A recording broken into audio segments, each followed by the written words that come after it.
Moinsen!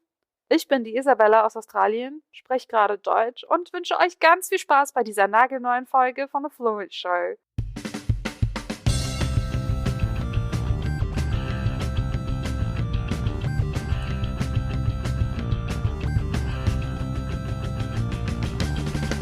Welcome to The Fluent Show, a podcast about learning a language, or two or three, and reaching your potential. My name is Kerstin Cable, and I am from fluentlanguage.co.uk.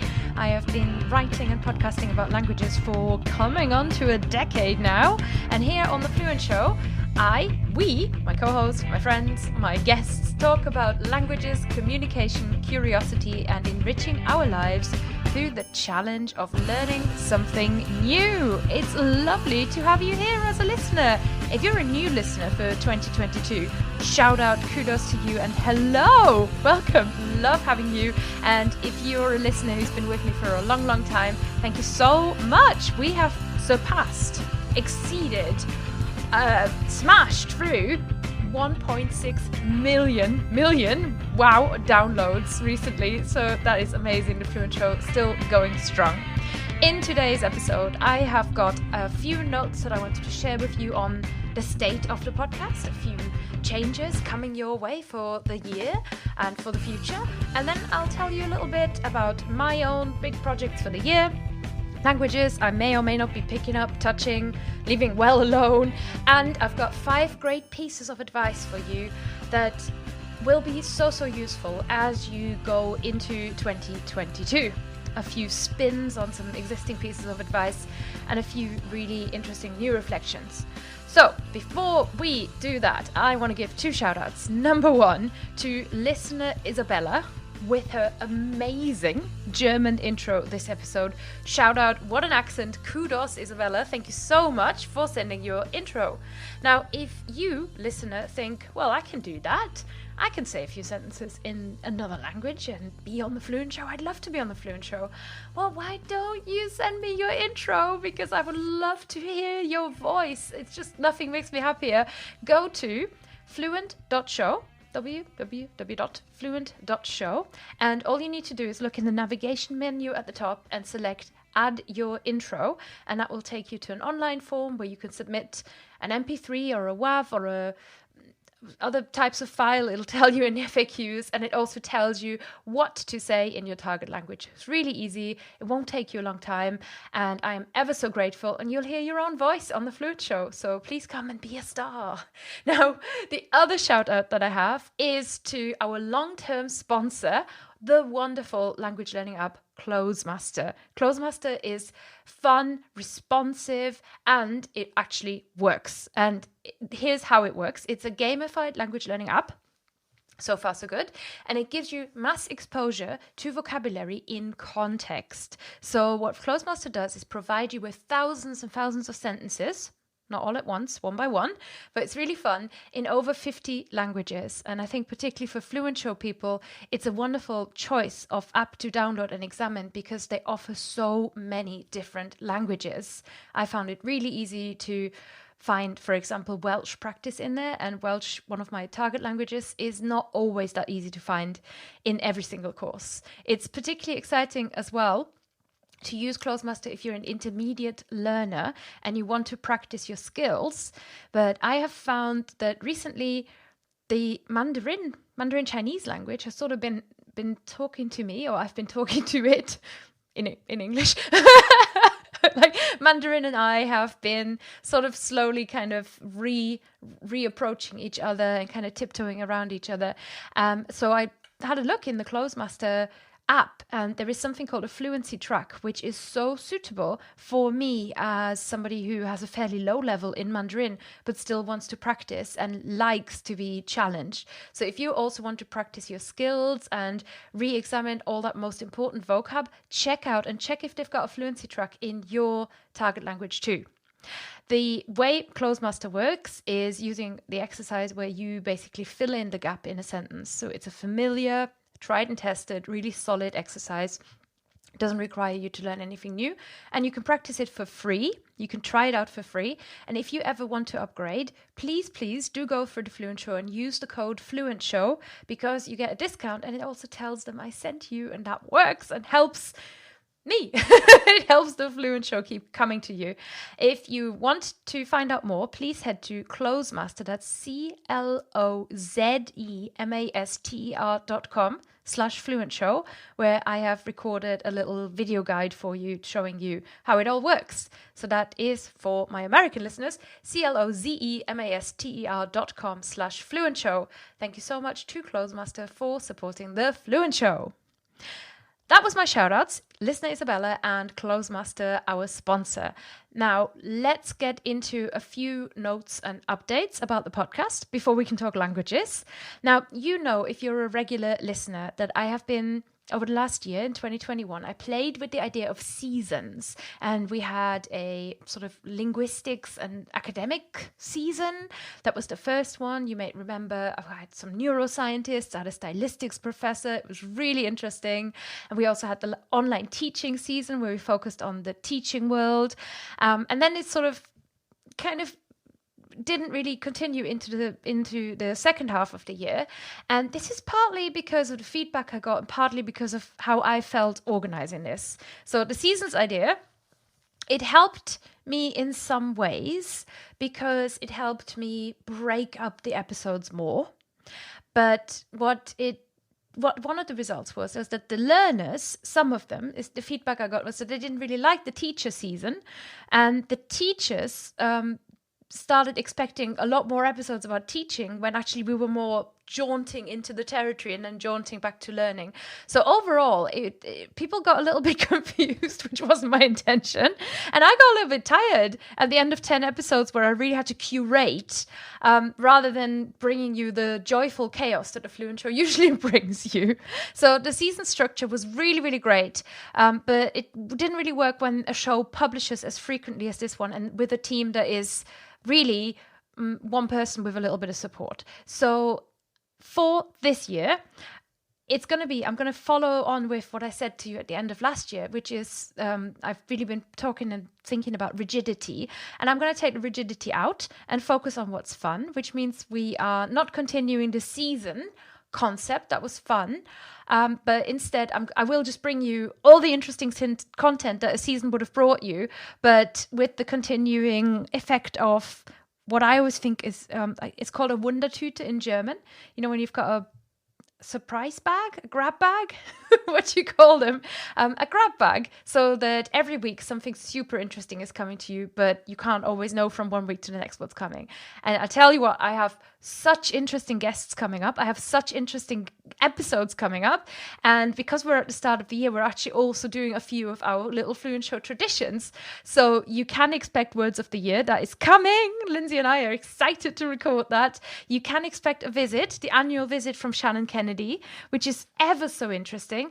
And I have a very, very cool, very big name guest penciled in that I'm excited about.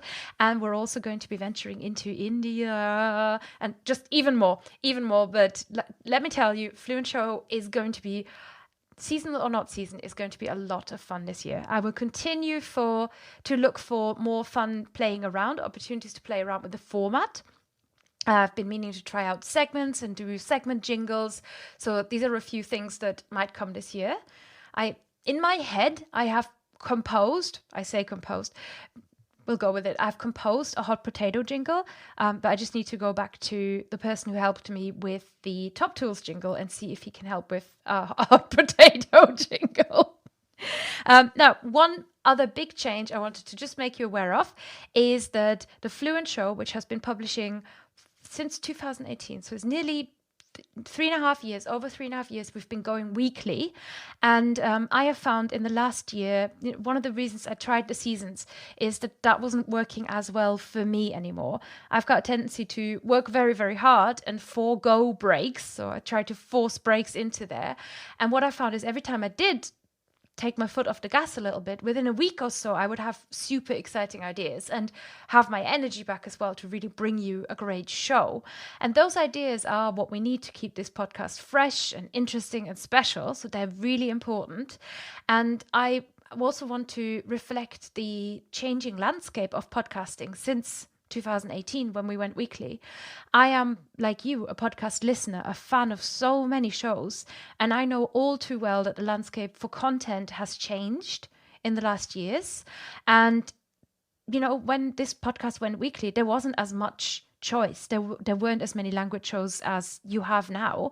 And now some weeks things can feel frantic. When I've been asking people where they're up to with the show, it's very rare for, you know, if you are up to date with the show always, you are in the minority now. And I don't want to put pressure on listeners, and I don't want people to lose the excitement over an episode of this show coming out, because we're excited to produce it. So I think the fortnightly format is actually really contemporary and a really good choice, and that's what we're going to do. If you're not British, fortnightly means every 2 weeks. So the Fluent Show is going to be coming to you in 2022. We're going to continue coming to you. We're going to come to you every 2 weeks instead of every week, which actually, having looked back at last year, will give you a similar amount of episodes probably. So those are my changes. Those are my behind the scenes. And you can email me at Kerstin, at fluentlanguage.co.uk. You can find me on Twitter at The Fluent Show. And I would love to hear if you've got any ideas, any reflections, guest suggestions. And I think a little bit later in the year, we're also going to do the survey. Now, moving on to looking forward, I really like these sort of set in the scene podcasts at the start of the year.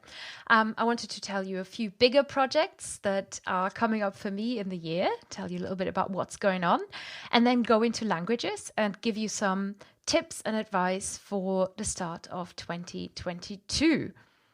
Now, in terms of big projects, I've got a few Fluent related ones. Some I'm allowed or can tell you more about than others. But the headlines are, number one, we are kicking off the Fluent Language Mastermind, something I have been working on behind the scenes for quite a while. I've been inviting people. The members are here. We're starting the coaching calls this week, and I'm just over the moon. It is a space full of dedicated, committed language learners who are ready to go deep and, you know, have a community where we really commit. We are here, we're showing up, and we're not just exchanging tips for like this book to read or this Netflix show to watch, but really examining how languages fit into our lives and how to achieve that relaxed and reliable fluency. So that is something I am incredibly overjoyed about, and I would really like I would like to invite you to check it out if you haven't done it yet. The Fluent Language Mastermind is now open for applications at the moment. So if you're interested in joining us, the doors are open and I would love to talk to you. And you can learn more at fluentlanguage.co.uk/mastermind. You can submit your application there, or you can message me and ask me any questions that you've got about it. Now, that's the mastermind. And like I said, you're very much invited. It's going to be brilliant. I'm working on these coaching tools, and I could just tell you so much about it. Now, secondly, just wanted to give you a heads up that this year we're going to be, in just 2 months, once again getting together for the Women in Language Conference, which I co-organize with Lindsay Williams and Shannon Kennedy. And that is also coming up. We are again in our March time slot, the closest we can get to the International Women's Day. And Women in Language, if you've never encountered it before, is an online conference where all the speakers are women, non-binary, so basically not men, maybe for obvious reasons in the world.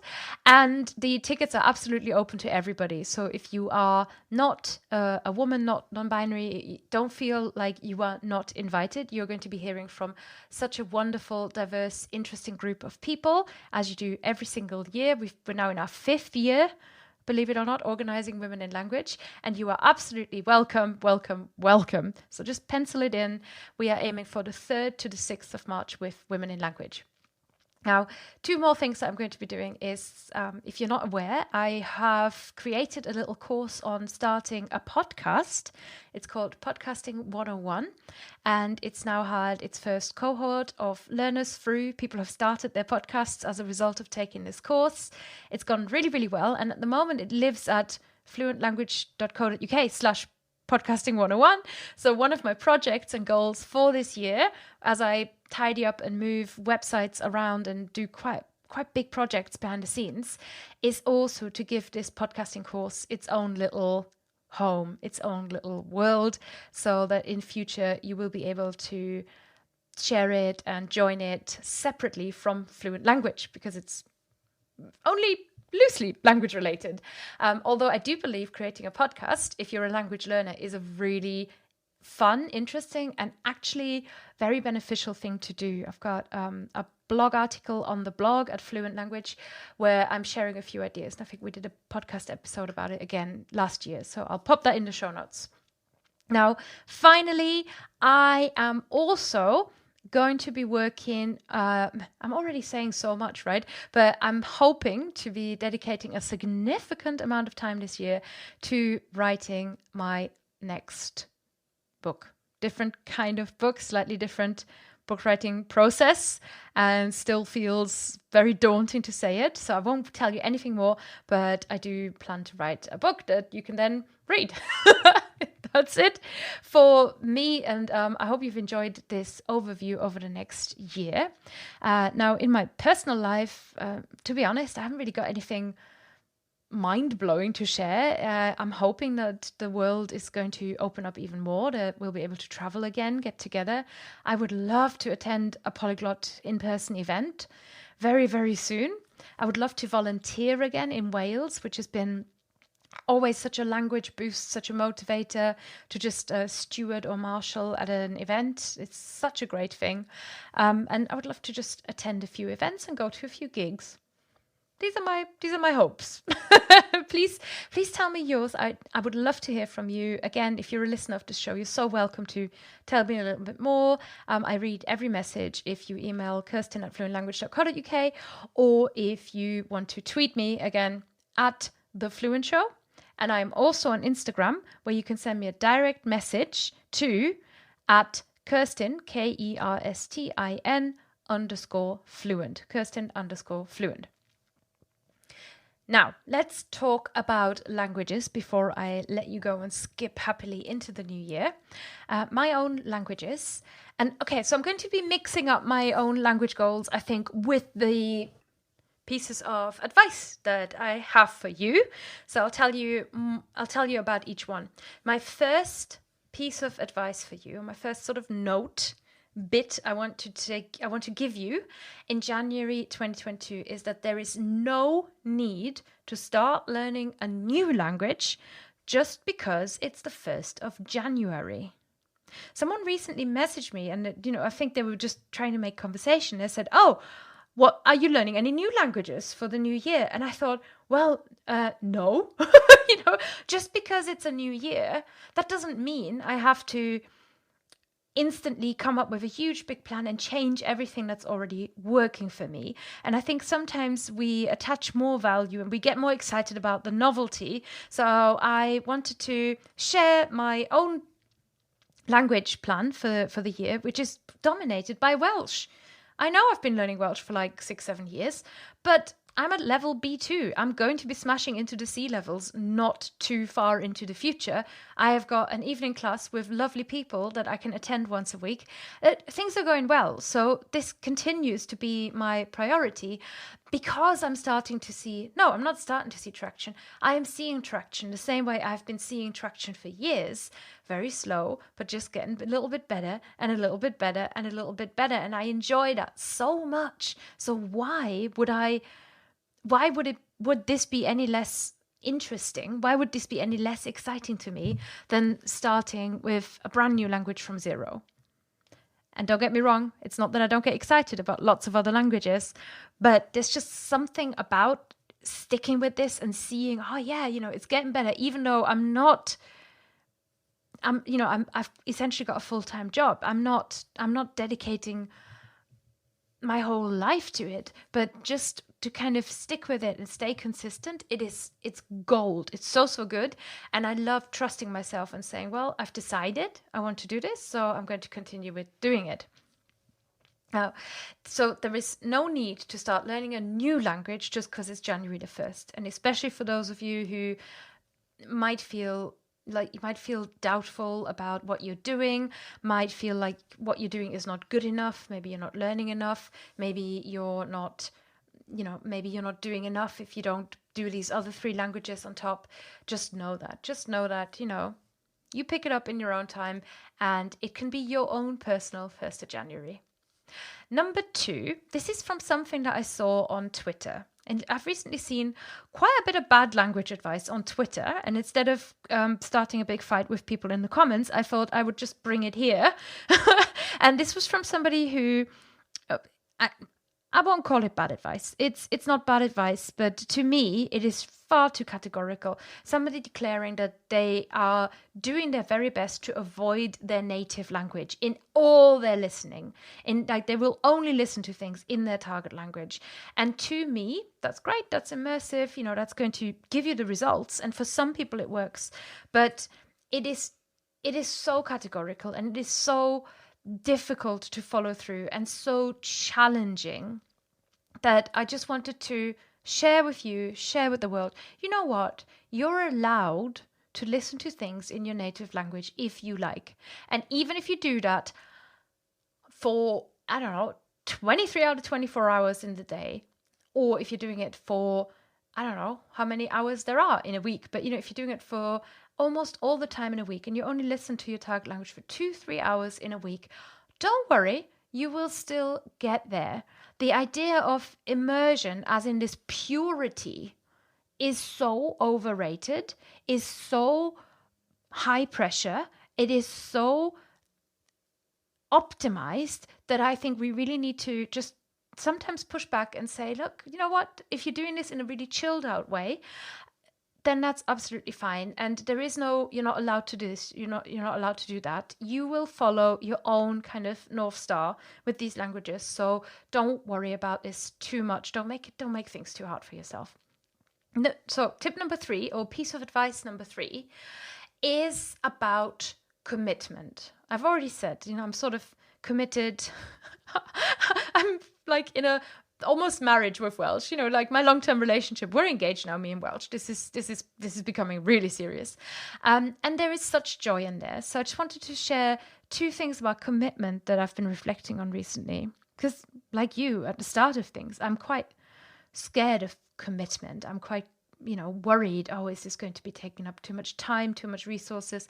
Am I going to fail? Am I going to be not able to make a go of it? And that means when you commit to something by saying, I will do this big thing like learning a language, often it's easy to say, I'm just dabbling, I'm just trying this out, I'm just playing with it, and then not getting off the ground. But it's sometimes even against like a dear wish that you have. So something that I have been reflecting on is this idea that commitment doesn't have to be scary. And that is something I wanted to share with you, because it really pays off. And if you can find a way to say, I'm committed to this, and still allow yourself to have freedom in there, and to not sort of push and not put this massive pressure on yourself, then you can do really, really well with commitment. That doesn't mean you sign your life away, but it just means you are here, you are doing this now, and you will give it your best shot. It doesn't mean you have to be perfect, you have to be the best one. It just means you're giving this your best shot. Now, piece of advice number 4, and this is something that, again, I have experienced in the last year.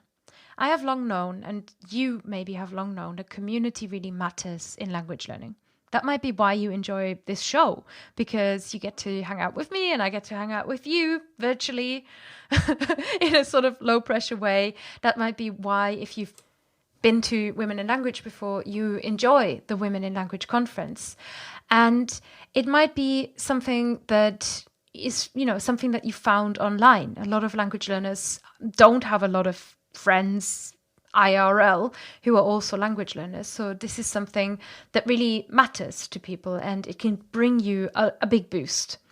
But what I found last year is that I got into some situations where the online community, the social media community, actually made me feel sometimes anxious, sometimes uncomfortable, sometimes like there is a little bit too much pressure, a little bit too much opinion. And I have learned over the last year how to withdraw at times when I have needed to withdraw. So the piece of, it's not really advice, but the kind of note I have for you is that if you at some point want to assert your boundaries, it doesn't have to be completely shutting down something, but it might just be an unfollow. It might be a mute somewhere. It might be restricting comments on what you post so that people can't share their opinion with you. You might not be ready for that. You might not want that. That is absolutely okay, because I think social media sometimes can make you feel like you and your work and your efforts are the property of everybody else. But in truth, you are still the property of yourself, and you get to sort of set the ground rules, and they don't have to be determined by what some kind of system says should be the way that we all interact with each other. So these are just kind of thoughts that I've been having, and I found that my own, I don't want to go as far as saying mental health, but my own happiness has improved while I'm still benefiting from the wonders and the joys of language learning community. And at this point, I also want to give a shout out to the people in the Fluent Language Learners Facebook group, which is my customers and clients Facebook group. So if you're a student of mine, come and join us, because you are really generous and a really wonderful, supportive, and very not spammy group of people. So I love interacting with you, and I also love interacting with you people on Instagram. So social media, make it work for you. Don't feel that you have to be submitting to every single requirement that an app might have for you for the sake of getting that community. And now my final note is about goals. And this is a funny one that is a thought I want to develop over the coming year. But it's something about goals, intentions, and ambitions. And you often think in the SMART goal, right? So we all do. Like, we set ourselves the goal, the measurable one. The problem with a measurable goal sometimes is that you can really easily measure when you haven't achieved it. And I want to share with you today that, sometimes the purpose of a goal isn't to achieve it. Sometimes the purpose of setting a goal, even a measurable, specific, blah, blah, blah one, is to take a step towards the direction of that goal. And taking that step is something you wouldn't have done had you not set the goal.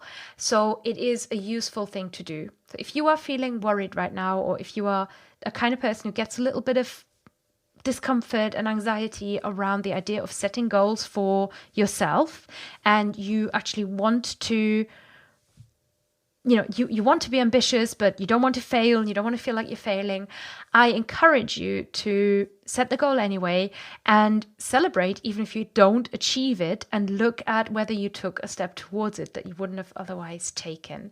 Because I have found in business, but also in my languages, this is often true. Like, I might take a big challenge and I don't achieve the challenge, but I still took like about 8 more steps than I would have normally done, and I still benefited from it. So those are my kind of tips, and also my behind the scenes of the Fluent Show. Welcome, welcome, welcome again to the new year. And I've got lots and lots of things coming down the pike that we can look forward to. Just a final note, did you know that you can also get a whole library of exciting courses on language learning mindset and strategies from me? They range from grammar and vocab to productivity and planning. And these resources are your start into a brilliant new language learning year. There's something for everyone, including a free video training that you can get to help you through language chaos and learn a language when your life gets chaotic. You can get all of that at fluentlanguage.co.uk/my-courses. And I just wanted to invite you to come along and take what you need and help yourself. And with that, thank you so much for listening to the first Fluent Show of 2022. As always, you can get in touch with me, and I would love it if you leave the podcast a review or a star rating, send your intro, or just interact with us in any other way that you see fit. Except shouting abuse at us, please don't do that. Next week, or in 2 weeks, oh my gosh, fortnightly. In 2 weeks, I will be back with Lindsay Williams, and we're going to be looking at the words of the year 2021. Until then, thank you so much for listening. I wish you a great time. Goodbye.